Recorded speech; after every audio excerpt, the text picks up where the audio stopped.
Pablo, what do you think about the results of the referendum? Well, Victoria, I believe that there are many people who are intimidated into voting to join Russia. There are more than 22,000 troops in Crimea, which exceeds their legal limit of 12,500 due to their naval base. I agree. The referendum was a sham and should not be taken seriously. But how did Parliament end up voting it, though? Many people seemed against it. I was offered a bribe, but I did not take it. But I am aware of several others who have been paid off. I have also received threats attempting to intimidate me into voting pro-Russia, and I'm sure others have received this as well. It seems to have worked out for Putin, but he's probably wary of the United Nations and knows there's a limit to how far he can go. He claimed the right to Ukraine and called it New Russia.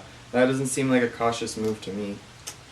He is very powerful. The UN, European Union, and US seem to be going with the policy of appeasement. I don't want to jump to conclusions, but that was the plan with Hitler, and that didn't work out well. That's true, and Hitler was able to take large amounts of territory before anyone declared war on him. Let's hope Putin doesn't go that extreme. Well, speak of the devil, and I think that might be literal. We have a guest. Hello. I hope everything is going well in finalizing the details of our acquisition of Crimea. Of course, President Putin. It's going quite well. What are you doing? We don't want to join Russia, do we? Of course not. But do you want to stand up to Putin? You'd have to have a death wish. Just play along and don't cause trouble. Wonderful. Our Western friends have refused to acknowledge the annexation, even though it obeys all laws. But they will come to see that it is beneficial for everyone. It's unfortunate they don't see that Crimea deserves to belong to Russia. Yes, it was wrong for Nikita Khrushchev to gift the Crimean Peninsula to Ukraine in 1954 after centuries of Russian rule. Crimea has always been a part of Russia in the hearts and the minds of the Russian people. So, will any parts of Ukraine also be joining Russia? After all, millions of ethnic Russians are living in Ukraine, and you have thousands of troops in that area.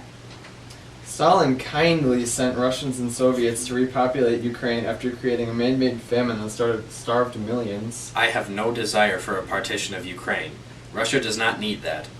Then why are there pro-Russian soldiers taking over government buildings in Ukraine?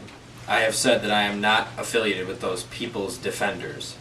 So it is only coincidental that the soldiers are well armed, speak with Russian accents, and are less than 100 kilometers away from your 40,000 troops? They are acting of their own accord. I do not intend to partition New Russia, Ukraine.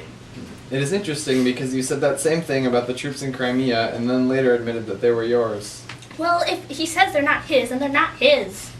Well, it seems like you two have a lot of work to do. I should be on my way. If they're his and he admits it, he'll probably try to use the excuse of protecting ethnic Russians. It's a little scary that he's going out of his way to only protect one specific race. Ethnic cleansing occurred in Serbia in 1992. It's a real possibility that it can happen today. The Kosovo Liberation Army that fought for secession in Serbia is not unlike the people fighting to secede from Crimea. However, Kosovo is still not recognized by Serbia, and even after several years, their future is uncertain. I have a feeling that that's what will happen here too. The UN does not recognize the annexation of Crimea. Putin is very powerful. His anti-Western policies are very popular and gained him the support of the people. Even other world leaders don't want to stand up to him. Exactly. His whole policy is based on intimidation and aggression. It causes global conflict and raises tensions between countries. He gets results. He helped Russia after a rapid and reckless switch from communism to free markets under Boris Yeltsin and transitioned to his idea of managed democracy. I don't dispute that, but Putin is overreaching here. It is a clear violation, but the UN is scared of starting warfare, which he is using to his advantage. Clearly, Crimea is a land grab, and it's possible he would try to take part of Ukraine. Let's check in with Ivan.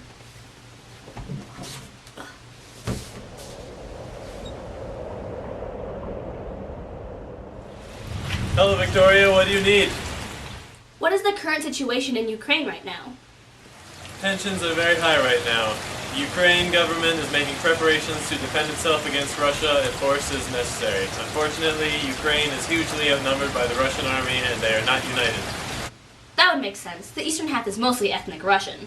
We have heard that 40,000 Russian troops are staged along the border under the pretense of doing drills. Yes, but they have not made a move yet. I've just been informed that the Green Men are well armed and similar to the troops originally denied by Putin to be Russian, but later admitted they were. Are they similar to the Donetsk People's Republic?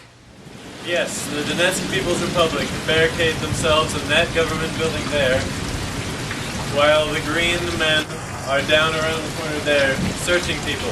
When asked, they say their goal is to preserve the peace. What about the Geneva Plan for de-escalation of violence? Has that had any effect? Russia has not contributed enough. The Green Men are still active, and if they are controlled by Russia, that is a blatant violation of the Geneva Plan. That's right. This could either build up to a bigger global conflict or it could be contained. It's too early to tell right now. Hopefully it doesn't get that big, but new events are happening every day. Thanks for the update, Ivan.